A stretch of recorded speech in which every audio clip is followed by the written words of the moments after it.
My name is Linda Palmer, and a few months ago, my son's new wife looked me in the eyes and told me I would never see my grandchildren again because I was, in her words, too old-fashioned to be around modern kids. She said I would confuse them with my values and hold them back from the future she was trying to create. I didn't argue. I didn't beg. I went silent. But when she showed up at my door months later, desperate for help and holding my grandchildren's hands, what she saw behind me changed everything and made her question everything she believed about me. Before we begin, make sure to subscribe to the channel and comment where you're watching from. Your support keeps these powerful stories coming. I never imagined the day would come when my own family would turn me into a stranger. I am 64 years old, a retired school teacher, a widow, and a grandmother. My joy in life has always been my family. My husband, Robert, passed away 6 years ago, but before he died, he held my hand and said, "Promise me you'll keep this family together. You're the glue, Linda." I promised him, and I meant it with every part of my soul. My son, Jason, was always close to me growing up. He was the kind of boy who would bring me flowers from the yard and say, "You're the best mom in the world." When he became a father to my first grandchild, Ethan, I saw the same gentle spirit in my grandson. Then came Chloe, with her bright laugh and chubby little hands, always reaching for me. They were the light of my life. Every Sunday, they would run into my house shouting, "Grandma," as if the whole world disappeared the second they saw me. When Jason married his second wife, Alyssa, things changed slowly at first. She came into our lives confident and polished, always talking about trends, modern parenting, social image, and how the world had evolved beyond old traditions. At first, I respected her views. Every generation has its ways. I tried to be open and kind, believing that love would eventually build a bridge between us. But Alyssa didn't want a bridge. She wanted control. She began making small remarks.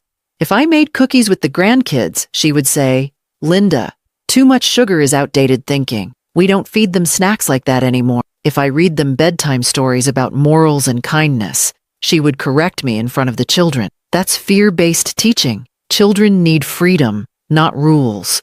When I tucked Chloe in and said, "Remember, God loves you," Alyssa told me never to bring religion into her parenting again. Jason tried to calm the tension, but every time he defended me, Alyssa accused him of being stuck in the past. She said my presence created confusion and emotional harm. One afternoon, during what was supposed to be a simple family visit, she finally said the words that changed everything. "We appreciate your love, Linda, but from now on, we need distance. The children won't be visiting you anymore. You can see them on birthdays under our supervision when we think it's appropriate. You're not aligned with the environment we're trying to raise them in." My hands trembled, but I held my head high. Ethan looked confused. Chloe clutched my leg. Jason stood behind his wife, silent, not meeting my eyes. Alyssa gently pulled the children away, her tone calm, as if she were making a business decision, not ripping out a grandmother's heart. As they walked to the car, I stood at the doorway, watching my entire life drive away. The house, once filled with laughter and pancake mornings, fell silent. But in that silence, I made a decision. I would not fight loudly. I would not chase or plead. I would rise in a way she could never expect, not through confrontation, but through transformation, because she thought I was old-fashioned.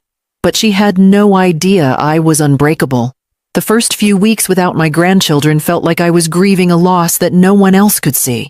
I woke up each morning expecting to hear their little footsteps on my porch, but there was only silence.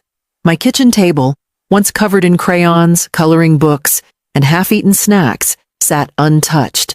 The swings in my backyard, where Ethan used to call me rocket fuel grandma as I pushed him higher, moved only in the wind now. At first, I tried to reach out gently.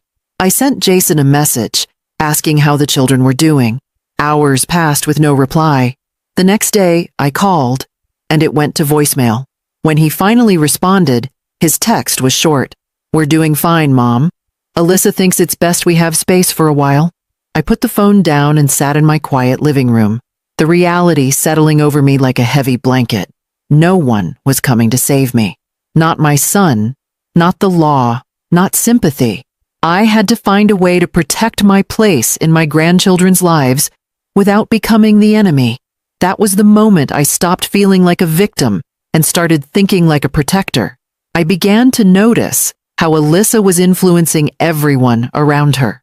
On social media, she posted long captions about breaking generational cycles and raising children in higher consciousness, painting me as the outdated matriarch who refused to evolve. She hosted parenting workshops on live streams where she spoke about cutting off toxic relatives who cling to old traditions. Each time I saw those posts, the pain hurt less, and something else started to build inside me. Resolve. The more she tried to erase my influence, the more determined I became not to disappear quietly. Instead of reacting emotionally, I observed. I paid attention to what parents today were struggling with: burnout, screen addiction, isolation from family support. While Alyssa preached independence from elders, I began offering quiet guidance to young mothers in my community who felt overwhelmed by modern parenting demands. On Tuesday mornings, I started hosting informal story hours on my front porch. At first, just 2 children came, then 5, then 10.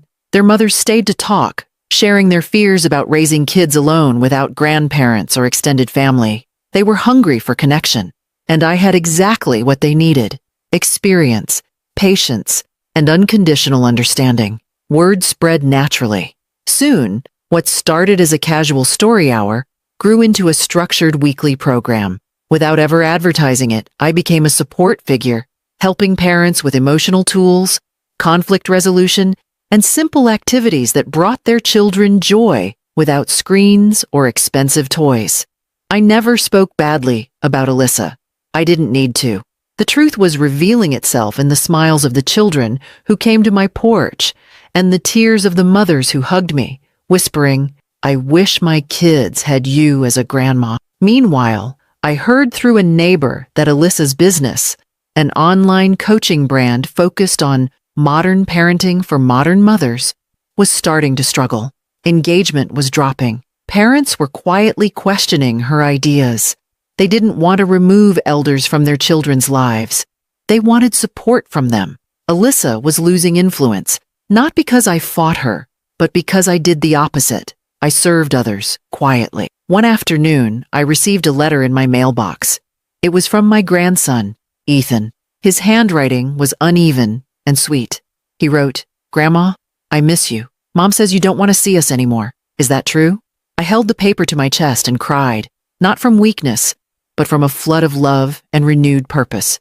Alyssa wasn't just blocking access. She was rewriting history, making my grandchildren question my love. That was the final point of no return. I would not fight her with anger, but I would no longer stand in the shadows. I strengthened my programs, transforming them into a safe and nurturing environment for all families. Not a rebellion, but a model of what true family values could look like in modern times. I updated my home to include educational corners with science kits, reading stations, and art supplies. Parents who attended my sessions began to ask for weekly schedules. They wanted this not just for their children, but for themselves. Then, the shift happened. Jason called me one evening. His voice was low, almost defeated. "Mom," he said, "Alyssa's business is falling apart. We can't afford a nanny anymore. Daycare is full. We're out of options." I stayed silent, allowing him to speak. After a deep breath, he finally asked, "Could you watch the kids? Just for a few hours tomorrow?" My heart pounded, but I answered calmly, "If Alyssa agrees, I would be happy to help." The next morning, there was a knock at my door. When I opened it, Alyssa stood there holding the children's hands, exhaustion written all over her face. But the real moment came when she looked past me, into the transformed space behind me, and her eyes widened in disbelief. What she saw was not an old-fashioned woman stuck in the past. What she saw was a leader of the future she never saw coming.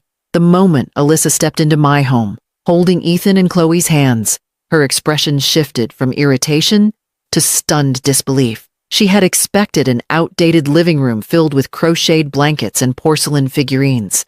Instead, she walked into a warm, vibrant learning environment that looked more like a wholesome community center than a grandmother's house. The walls were decorated with the children's artwork from local families. Bookshelves held everything from science kits to emotional learning tools, and a large wooden table was set up with puzzles, flashcards, and nature journal. There were no loud colors or flashy decorations, just calm, earthy tones that made children feel safe and loved. Mothers from the neighborhood were sitting on the couch, sipping tea, while their children played quietly nearby. The house had the atmosphere of peace, structure, and belonging, a feeling that not even the most modern parenting trends could replicate. Alyssa blinked rapidly, trying to understand what she was seeing. Ethan ran past her and hugged me tightly, shouting, "Grandma, look, I brought my new drawing for the board." Chloe held onto my leg and smiled up at me as though she had finally come home. I could see the shock in Alyssa's face at how naturally the children returned to me, not because they were trained to, but because love recognizes home. Alyssa stood stiffly in the doorway, clutching her designer handbag like a shield. "So, this is what you've been doing?" she asked, trying to sound unimpressed, but the tremble in her voice betrayed her. I nodded calmly, offering no explanation. I had learned that silence often speaks louder than defense. One of the mothers, Hannah, whose daughter I helped through a speech delay, smiled warmly at Alyssa and said, "Your kids are very lucky to have Linda. She is helping so many families heal and connect again." Alyssa's jaw tightened. I could see the battle behind her eyes. She had spent months portraying me as irrelevant and outdated, but what stood in front of her was a living example that tradition, love, and community were not relics. They were foundations. As she watched little Chloe sit at the table and begin placing puzzle pieces with the other children, her shoulders sank slightly, not in defeat, but in realization. She had been trying to build a future by cutting ties with the past, not understanding that roots are not chains, they are anchors. She raised her chin and asked, "Can we speak privately?" I led her to the kitchen. Instead of avoiding her gaze, I looked directly into her eyes. For the first time, I saw not the controlling woman who had banned me, but a mother who was overwhelmed, burnt out, and terrified of failing. Her voice cracked as she spoke. "I didn't expect this. I thought you would be different. I thought the kids wouldn't be safe here," I answered gently. Safe doesn't mean trend forward. Safe means emotionally grounded. She let out a shaky breath. I thought I had to choose between being a modern mother and allowing old values in. I thought tradition meant weakness. I shook my head. Tradition is not the opposite of progress. It's the foundation that lets progress happen with stability. For the first time, she listened, not to respond, but to understand. Behind her confident exterior, Alyssa had been crumbling.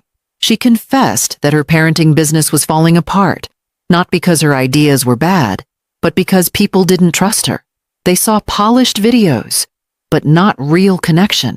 "People come to me for advice," she said, voice trembling, "but I don't even know how to deal with my own life falling apart." Her eyes glistened with tears she no longer tried to hide. She looked around the room and said quietly, "They trust you." That moment shifted everything. The woman who once claimed I was unfit now stood in my kitchen, recognizing that the very wisdom she dismissed was the missing piece she needed. But I didn't give her comfort immediately. This was not the time for emotional rescue. This was a time for truth. "Alyssa," I said, gently but firmly, "raising children is not a brand. It is a legacy. You tried to erase their family roots to build a new identity, but children don't need identities made for them. They need identities formed through connection, love, and belonging." She lowered her head, tears falling onto her hands. "Can you help me?" she whispered, not as an enemy, but as a mother. It wasn't an apology yet, but it was the first honest question she had asked from a place of humility, not pride. And that question, that simple moment where she let go of power and asked for guidance, was the turning point. Because I realized something too. My silence had not been weakness. It had been preparation. I had not fought Alyssa with anger because I was never fighting her. I was fighting for what would outlive both of us, the future of the children. The moment Alyssa asked for help, the dynamic between us shifted completely. The woman who once banned me from seeing my grandchildren because she believed I had nothing to offer was now standing in my kitchen, seeking guidance.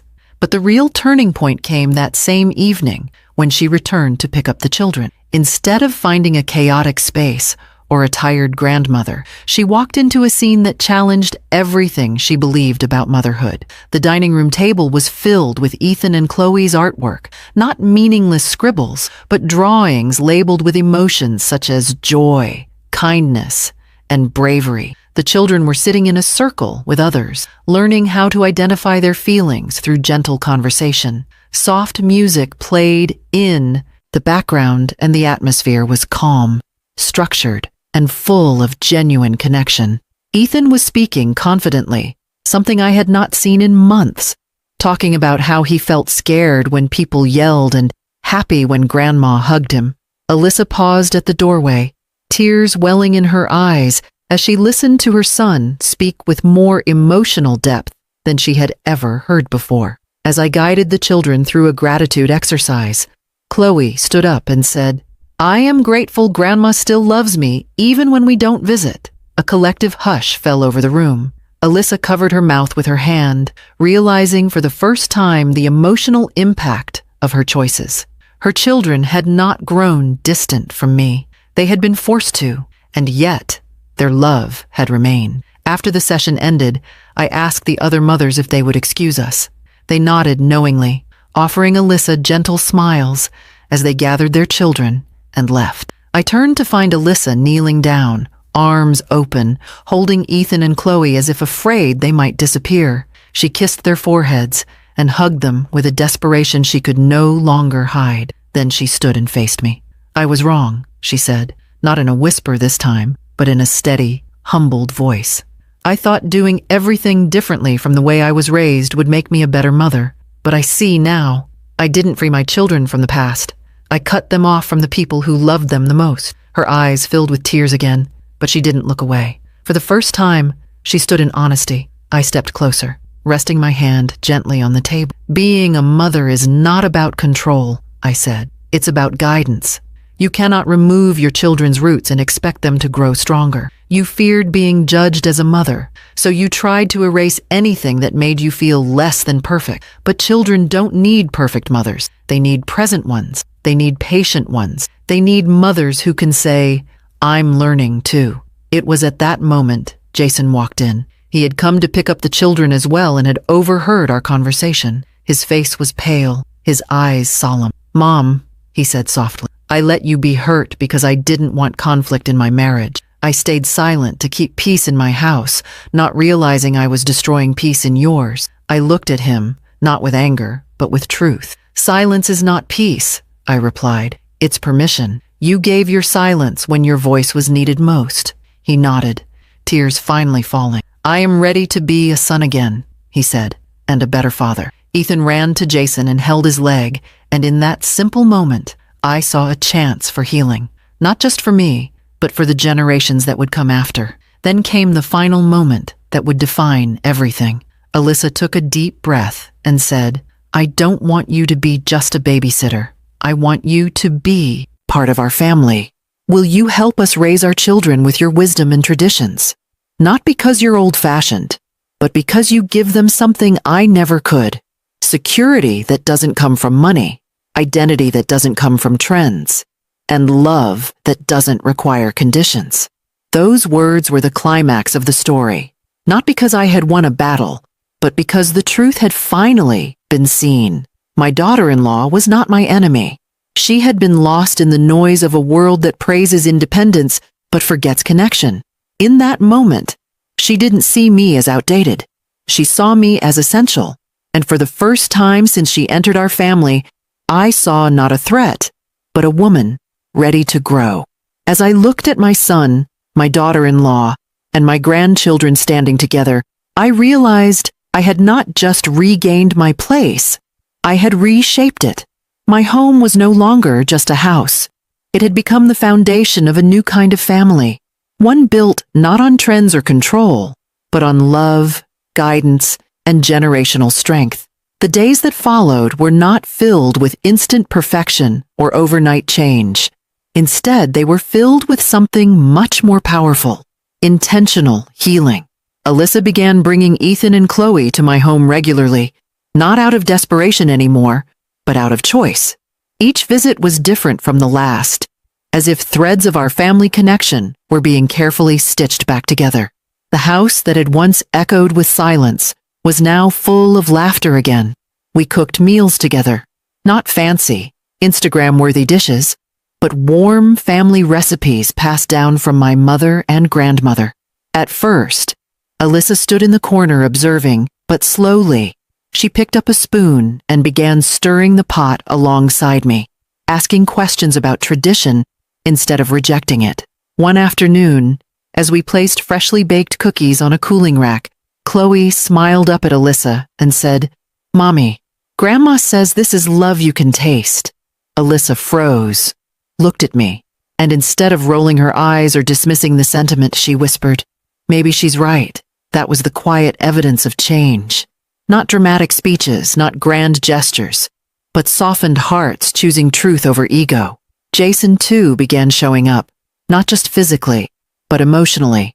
He started attending family center evenings, helping set up chairs, reading stories to children, and openly sharing how his own fear of conflict had caused him to abandon his role as a protector of family unity. I watched him grow from a man who followed peace to a man who chose leadership rooted in love. One evening, he pulled me aside and said, "Mom, I've been trying to give my children everything I never had, but I forgot that everything I had began with you." There were tears in his eyes when he hugged me, the kind of embrace that speaks more than words ever could. It was not just an embrace of forgiveness, it was an embrace of reconnection, of choosing legacy over pride. As for Alyssa, she did something I never imagined she would. She shut down her online parenting platform, not because she failed, but because she evolved. Instead of teaching separation from the past, she now used her voice to teach balance between tradition and modern growth. She started a new community